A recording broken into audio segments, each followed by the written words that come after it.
나도 그들 안에 있게 하려 함이니이다. 아멘.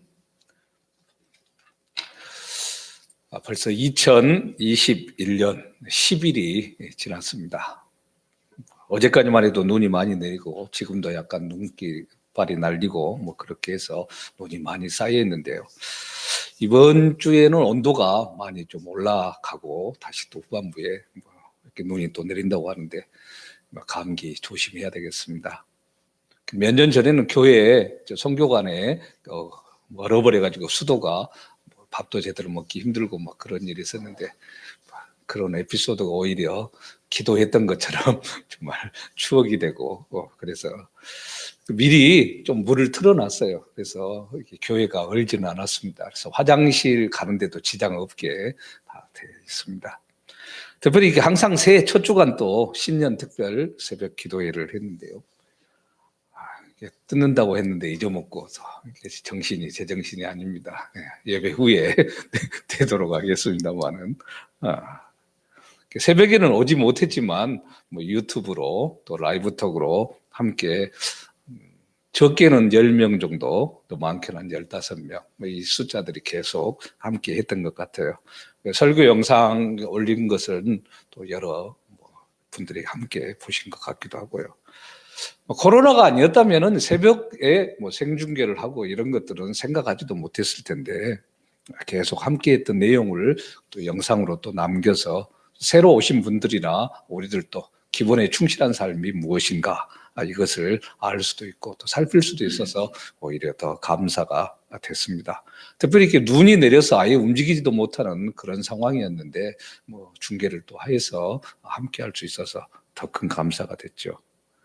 그래서 어떤 분은 새벽 예배 때 계속해서 라이브 톡을 해주면 좋지 않겠냐 그렇게 물어보셔서 좀 고민을 했어요. 제가 엄청 스트레스가 될 것 같은데요 하니까 아이고 목사님 스트레스 받으면 안 되죠. 그래서 일단은 안 하는 것으로 했는데 또 생각을 해보니까 단 한 명만이라도 또 하겠다는데 그냥 핸드폰만 켜놓으면 되지 하고 하려고 그럽니다. 그냥 오들 않던 하고. 근데 또 새벽에는 카톡 소리 이렇게 자꾸 아멘 좀 안 하시면 좋겠고 댓글은 안 할 때 코로나와 상관없이 사순절 근방에 우리가 하는 목적이 있는 40일의 새벽이라든가 이것들은 유튜브로도 계속해서 영상으로 남겨서 이렇게 제가 15년, 6년 그리고 이 기본에 충실하는 사람은 거의 20여 년간을 계속 하는데도 한 번도 참석 못하신 분들이 있어요. 그런 분들은 도대체 교회에서 뭘 하기는 한다는데 뭔 내용인가 좀 알 수 있는 그런 기회들을 드리고자 합니다. 이 온라인 시대가 열리면서 어떻게 보면 유익이 된 그런 부분이다 생각도 됩니다. 코로나19 확진자가 전체적으로는 점점 숫자가 줄어드는 것 같기도 하고 백신이 이미 맞기도 하고 이런 상황 가운데서 후반기에는 또 좀 자유롭게 움직이지 않을까 생각도 있습니다만은 마음대로 되지는 않겠지만 그래도 올 목회 계획을 쭉 짜 나갈 때 후반기쯤에는 국내 문화 탐방도 다시 넣어놓고 또 선교지 비전 트립을 가는 부분들도 고려해서 계획을 쭉 짭니다. 저처럼 특별히 올 2021년을 준비를 하면서 비록 코로나 상황이라 할지라도 어떻게 될지 모르는 불확실한 속에서도 계획들은 다 세웠을 겁니다. 누구나 한 해를 시작하면서 새로운 계획을 세우는 것은 기본적인 일들이기 때문이죠. 농사를 짓는 사람은 올해 품종은 무엇으로 할까? 양배추로 할까? 브로콜리로 할까? 귤농사는 어떻게 할까? 고민을 하고 계획을 짤 것이고 장사하는 사람들은 더 좋은 장소로 옮겨야 될지 아니면 이렇게 힘든 상황 가운데서 접어야 될지 손님이 많이 오게 하기 위해서는 또 어떻게 해야 될지 나름대로 계획을 짜고 고민을 합니다. 공부하는 학생들은 어떻게 공부를 해야 더 성적을 올릴 수 있을까? 학원도 제대로 가지도 못하는 이런 상황 속에서 나 혼자 공부를 어떻게 해야 될지 계획을 짜오죠. 아무리 상황이 좋지 않다고 해도 새로운 희망을 가지고 의욕을 가지고 나아가는 것 정말 중요한 일이고 아름다운 일입니다.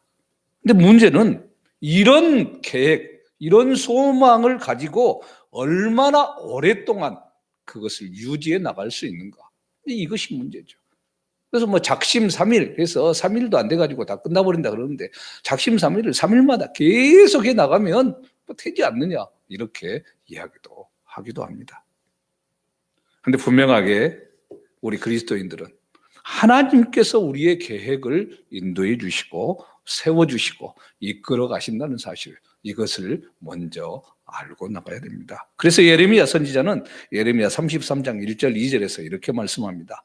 이 일을 행하시는 여호와, 그것을 만들며 성취하는 여호와, 그의 이름을 여호와라 하는 이가 이와 같이 이르시도다. 너는 내게 부르짖으라. 내가 내게 응답하겠고 내가 알지 못하는 크고 은밀한 일을 내게 보이리라. 예레미야 33장 2절 3절 말씀입니다. 오늘 이 말씀 그대로 특별한 은혜 가운데서 이 일을 행하시는 여호와, 그것을 만들어서 성취해 나가시는 여호와, 그의 이름을 여호와라 하는 그분을 의지하고 나아가는 삶, 이게 진정한 우리의 1년 계획을 올바르게 살아나갈 수 있는 그런 삶을 살아갈 수 있을 겁니다. 예수님은 십자가를 지시기 전에 대제사장의 기도라고 하는 아주 중요한 기도를 지금 드리고 계십니다. 이것을 통해서 우리도 예수님을 십자가에 지기 전 어떻게 하셨는가? 예수님은 하나님께서 세우신 그 계획에 따라서 그대로 진행해 나가고 계신다. 이것을 우리가 알고 바라볼 수 있습니다. 예수님 십자가 위에 달려 돌아가심으로 예수님 스스로 어떤 일을 새롭게 해보거나 하나님께서 이미 세워놓은 그 계획에서 다른 계획을 짜가지고 나가는 것 생각지 않으셨습니다. 하나님이 원하신 그 길을 그대로 밟아 나가셨고 그것을 성취하는 것을 인생의 가장 중요한 목표로 삼고 나가셨습니다. 기본적으로 사람들이 생각할 때 예수님이 죽기 전에 마지막으로 기도하면 어떤 기도를 할까 생각해 볼 수 있습니다. 지금까지 살아오면서 쭉 지내왔던 공생애를 하기 전에 가족들과 함께 지냈던 그런 시간들, 아니면 제자들과 함께 만났던 갈릴리의 그런 추억들, 또 예루살렘에서 했던 여러 가지 일들, 이런 것들을 생각할 수 있을 겁니다. 그런데 예수님의 기도에는 옛날을 돌아보는 것 없습니다. 오직 예수님은 미래에 대해서만 말씀하시는데 그 미래의 중심에 우리 그리스도인들이 있고 교회가 있습니다. 자, 그러니 앞으로 우리가 살아가는 삶에 있어서 우리 한 사람, 그리스도인인 내가 어떤 신앙의 자세를 가지고 살아나가야 할지, 이게 중요한 것이고, 우리의 교회가 어떤 모습으로 나아가야 할지, 여기에 중요성이 있는 겁니다. 자, 여기에서 대두되는 우리에게 있어서 가장 중요한 문제는 우리가 이 세상 가운데서 살아가고 있는 그리스도인들, 세상 속의 그리스도인이라는 사실, 바로 이것입니다.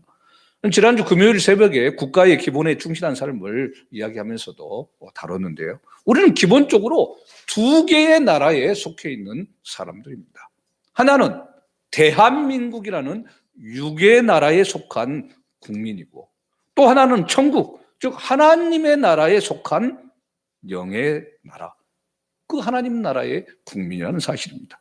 즉 하나님 나라와 대한민국, 이 두 나라의 국민이 우리들입니다. 자, 그러니까 우리는 하나님 나라 백성이지만 이 세상의 나라 대한민국에 살아가고 있습니다. 다 우리는 이 세상 가운데서 직장에 다니고 또 가정을 이루고 학교를 다니고 그렇게 살아가죠. 자, 그런데 예수님의 기도 가운데 중요한 사실은 우리가 이 세상에서 권력을 잡거나 또 돈을 많이 벌거나 유명해지거나 소위 일반 사람들이 생각하는 그런 성공, 이것을 하게 해달라고 기도하는 모습은 하나도 볼 수가 없다는 사실입니다. 당연히 그러니 우리가 올 한 해 계획을 삼아 나갈 때 주님이 말씀하지 않은 이런 것들을 성공의 기준으로 삼고 목표로 삼고 가장 중요하게 생각하면서 나아가는 것 아니다, 이것이죠. 그러면 하나님 앞에서 실패하는 삶을 살게 됩니다. 자, 왜 그런가? 이유가 14절 말씀에 나옵니다.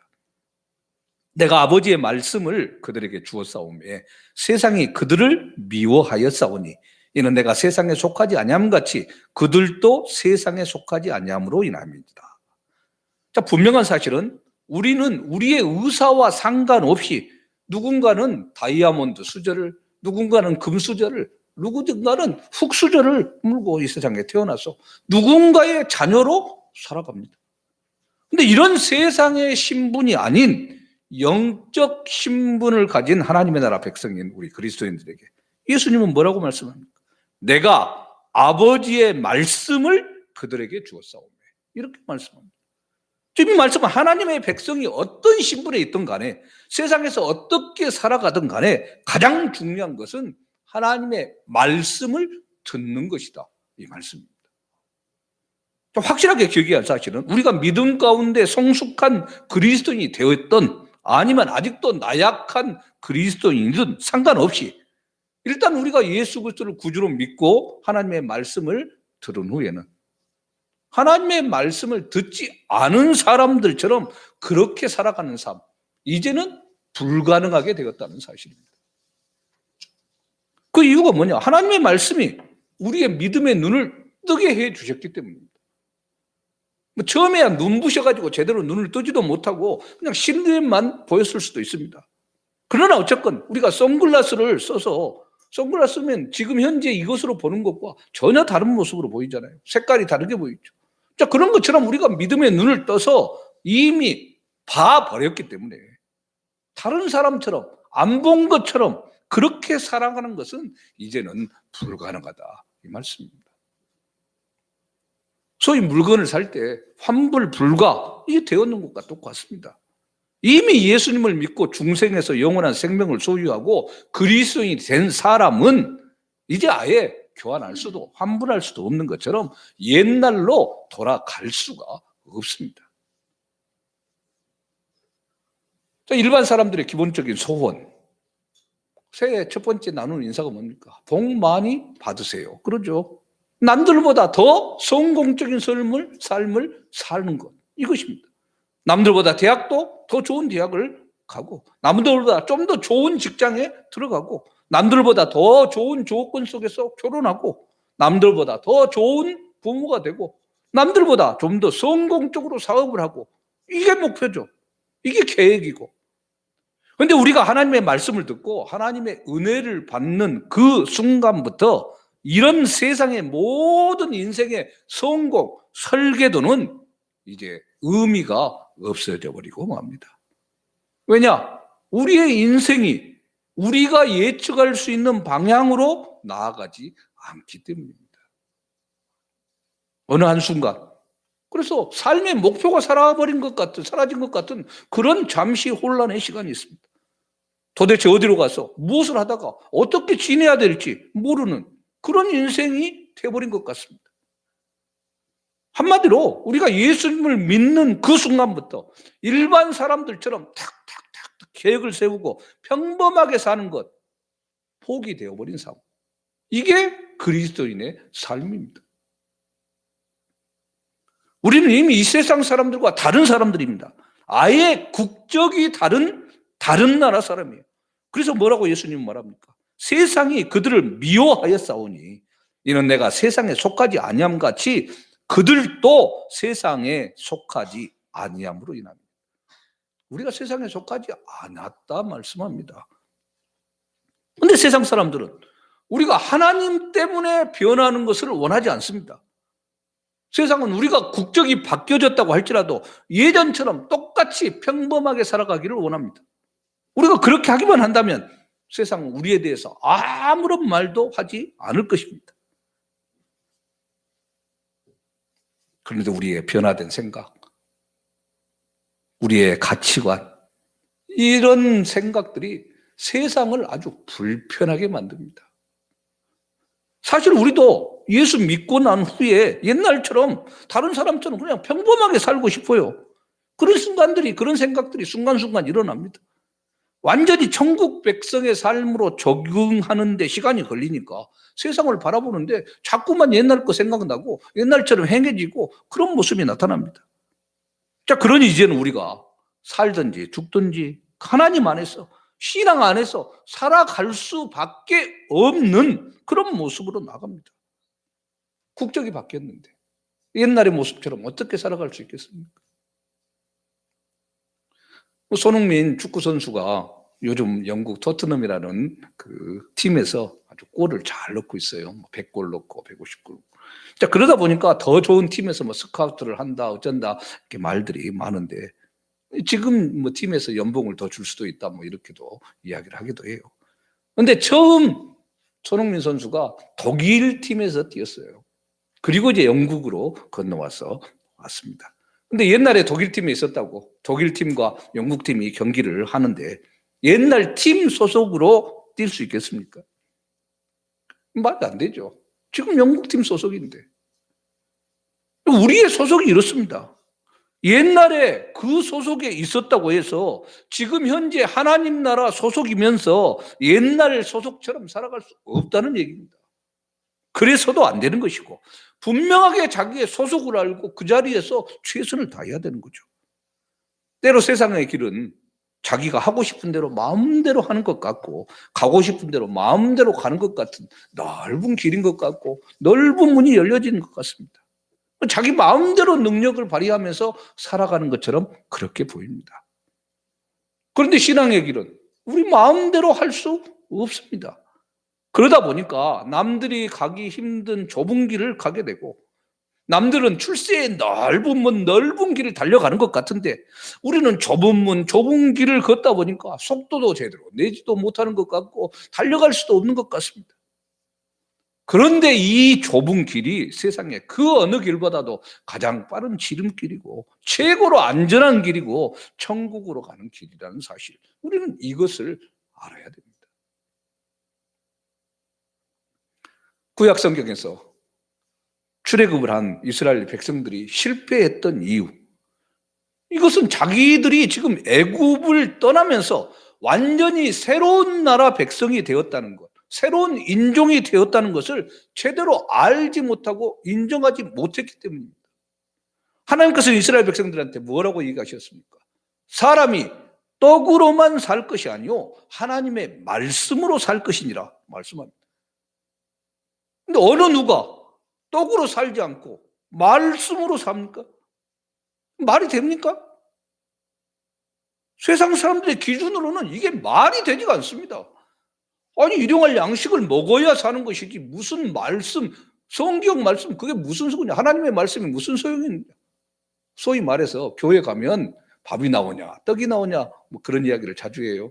그럼 저는 꼭 이야기합니다. 밥도 주고 떡도 준다. 말씀 속에서 주어지는 것, 그 말씀을 믿고 나아갈 때 날마다 만나를 주셨죠.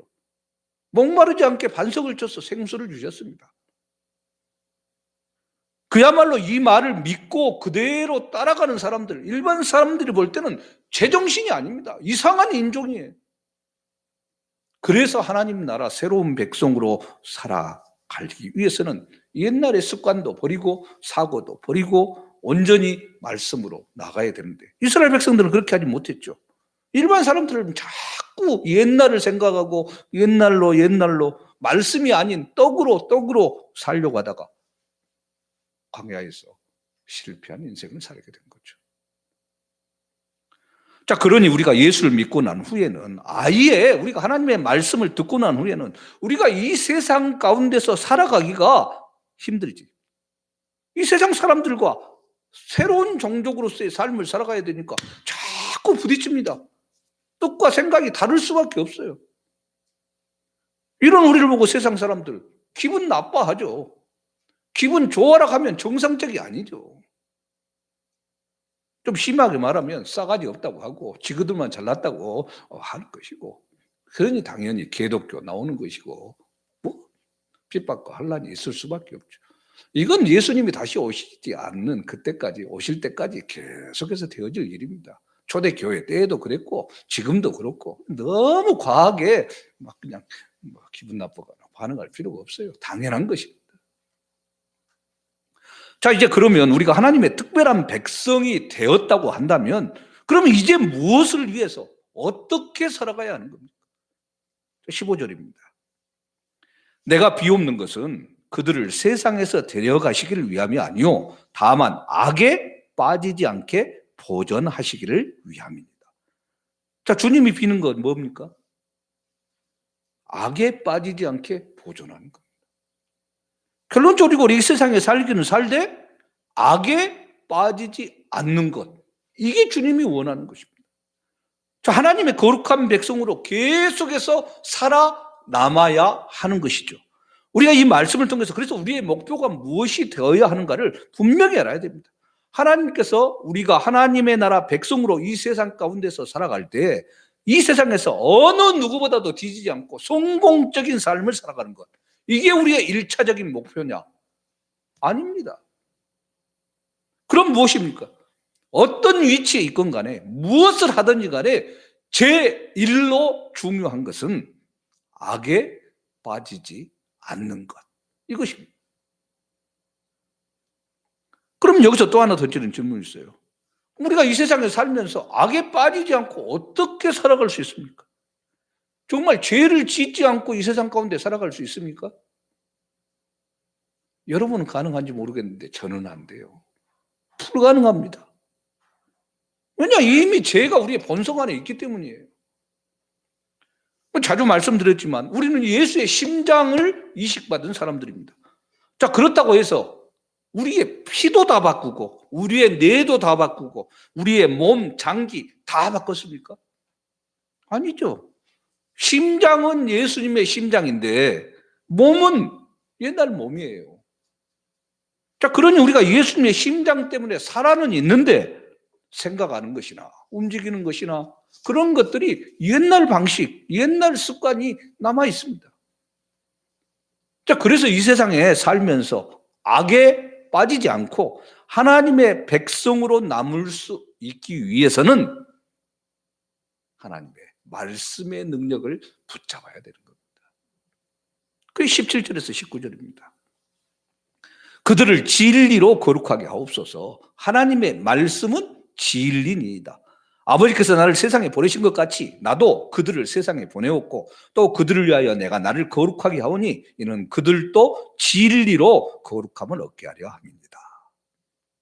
자, 우리가 이 세상에서 살고 있는 날마다 죄를 먹고 마시고 살아가다 보니까 죄를 지을 수밖에 없습니다. 소속은 하나님 나라에 속해 있는데 살기는 이 땅에 살고 있으니 먹고 마시는 것이 이 땅의 것을 먹고 마시고 살아나가는 거예요. 살아가는 삶 자체가 쉽게 말하면 쓰레기통 속에서 살고 있어요. 그러니 이 안에서 어떤 새 것이 나올 수가 있겠습니까? 아무리 좋은 것을 건져봐도 쓰레기일 뿐이죠. 그래 우리는 자꾸만 생각을 합니다. 내가 정말 그리스도인인가?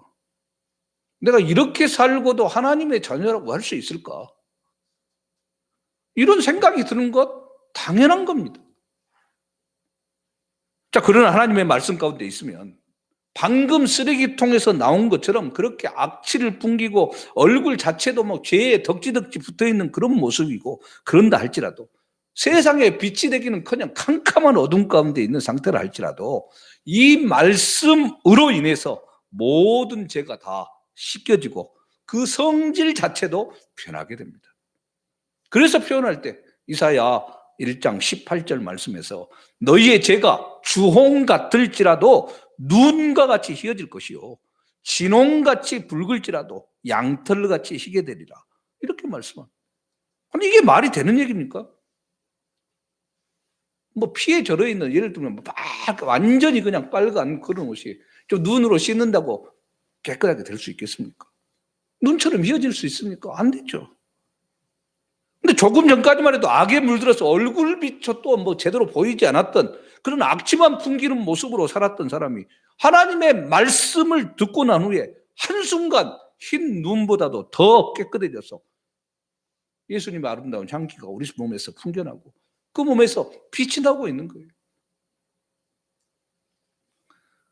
문제가 또 여기서 발생합니다.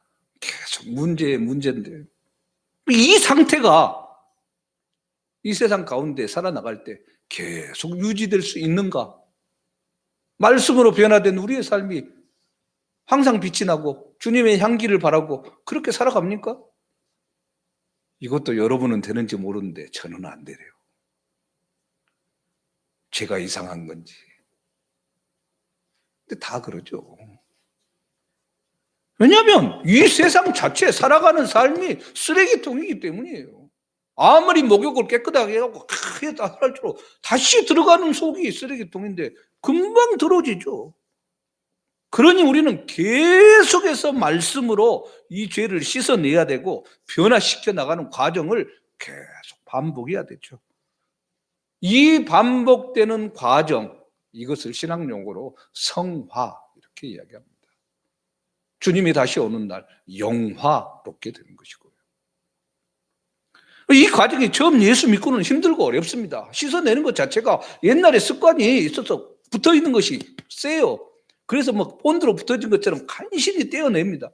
근데 어느 순간 붙자마자 떼어내는 단계로까지 나가게 되는 겁니다. 아무리 강력 접착제여도 딱 붙이자마자 얼른 떼어내버리면 떼어지는 겁니다. 이 처리 속도가 빨라지는 것이 우리가 신앙에 더 성숙된 모습으로 나가는 겁니다. 주님이 내 마음의 왕자에 계시는데 자꾸만 나의 죄된 모습들이 주님을 내려놓게 만드는 그 순간 즉각적으로 영혼의 호흡 운동을 통해서 죄를 내품고 새로운 능력을 들이마셔서 주님을 왕자 위에 모시는 이 단계가 사이클이 빨라지는 거예요. 그 최대한 빨리 돌게 만드는 것, 이게 우리가 나아가야 할 삶의 목표죠. 이게 하나님께서 원하는 성공, 이것입니다. 우리가 완전히 세상 사람들과 다르게 거룩해지고 의로워지고 모든 일을 행함에 있어서 완벽하게 빈틈없이 정말 하나님 보시기에 합당하게 살아나간다는 것은 애당초 하나님이 기대하지도 않습니다. 우리도 그렇게 할 수도 없고요. 왜냐하면 이 세상은 우리를 그렇게 나가도록 만들지 않는 세상입니다.